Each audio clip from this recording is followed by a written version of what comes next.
Turn 4. Should Jeff Gordon be back? Should Dale Earnhardt Jr. be back soon? Our experts weigh in on 4 of the biggest questions in NASCAR: Turn 1. Hendrick Motorsports hasn't had a top 10 finish in 3 straight Sprint Cup races for the first time since 2000. Is that a cause for concern? Ricky Craven, ESPN NASCAR analyst. It's certainly cause for concern, but better now than in September. Sometimes being in this position can be the catalyst for change, one that helps get an organization to a different place in terms of its procedures. One thing that appears alarming: Jimmie Johnson is working hard. Too hard, based on what I've seen the past 3 weeks. Driving that hard leads to bad habits. Hendrick without the 48 is like the ship without its sail. May.McGee, ESPN. Yes, and number. It's certainly not fun going through a drought like this. But if you go back and retrace the way recent seasons have gone for the super teams, in-season streaks and slumps are just kind of the way it is now. Remember last spring when Joe Gibbs Racing was totally lost and Hendrick couldn't be beaten? July isn't the time for panic. If this is still the case 1 month from now, then it'll be time to start freaking out. John.Orovicz, ESPN. Yes, because as a whole, Hendrick Motorsports is no longer the gold standard among teams. Jimmie Johnson is in the chase but hasn't looked close to winning the race in months. Dale Earnhardt Jr. hasn't been Dale Jr. And maybe now we know why. And Kasey Kahne has been Kasey Kahne, which is to say not all that spectacular. You'd have to say that Chase Elliott has been the team's most consistently competitive entity in 2016, which suggests maybe it's time for some fresh thinking at HMS.Bob Pockrass, ESPN. The cause for concern doesn't revolve around top 10s.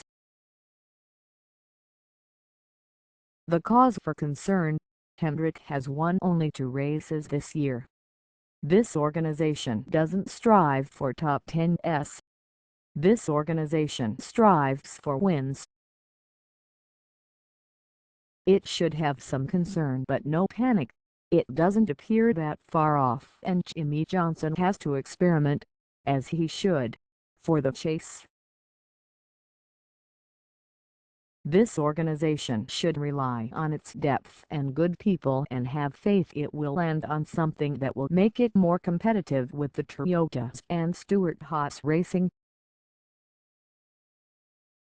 Turn 2. Indianapolis Motor Speedway built a temporary dirt track for Tony Stewart inside Speedway grounds a couple of weeks ago. Should IMS have a permanent one? Craven. No. This track can live on its history. It proved that in May.McGee. Yes. I believe it was 1 year ago this week that as part of my World Series of Motorsport idea I proposed the dirt track inside Turn 3. So, you're welcome, America! Orovicz. No, unless they build it outside the track in the North 40 lot. Infield spectator space is already at a premium for the Indianapolis 500. And building a permanent track at the same location in Turn 3 would use up valuable real estate.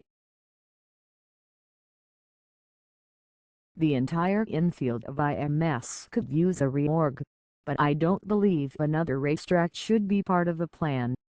Pockrass. No. Enough tracks exist in Indiana. and those tracks do a fine job in fulfilling a racing fan's desire to see good short track, dirt and asphalt racing.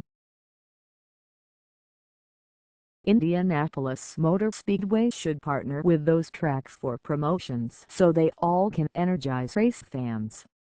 Turn 3.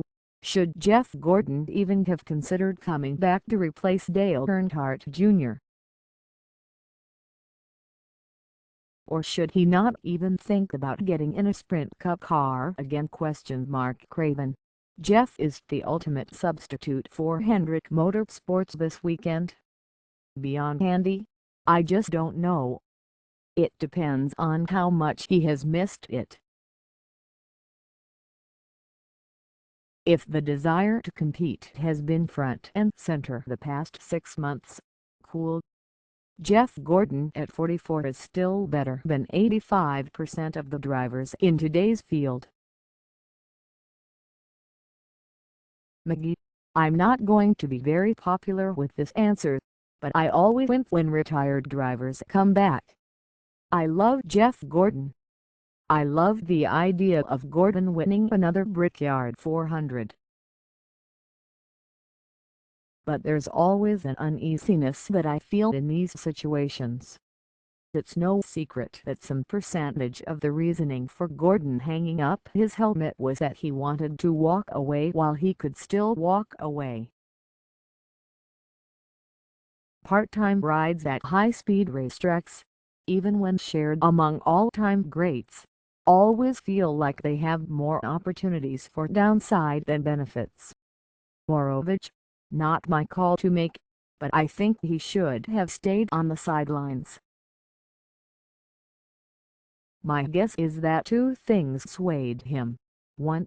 I doubt he would have come back at any track other than Indianapolis, or maybe a road course, and 2. My suspicion is that he's doing it more to help the Hendrick team work out of its current slump than for personal gratification. I don't believe Gordon is that ex-smoker for whom one cigarette turns back into a pack-a-day habit, but if he drives this weekend at Indianapolis, I guess we'll find out. Pockrass. It is hard to argue with Gordon wanting to race at Indianapolis again, and no doubt Gordon and his fans, most of them, anyway, will relish him racing again at the Brickyard. Beyond that, it appears he enjoys non-racing life enough that he should definitely question whether anything he could accomplish on the track outweighs the risks of racing. Turn 4. If Dale Earnhardt Jr. gets to a point where he isn't going to make the chase, should he just sit out the rest of the year? Craven. The chase isn't the determining factor.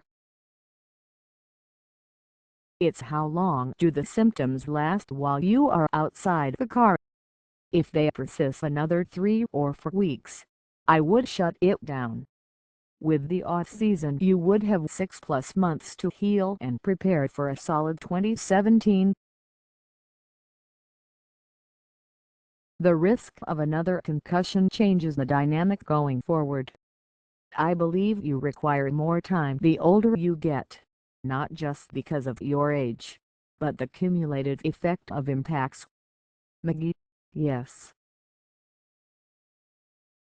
The science of brain injuries is a complicated, highly nuanced world. But the one treatment that everyone agrees on is that rest is a huge key to recovery. Forget 2016.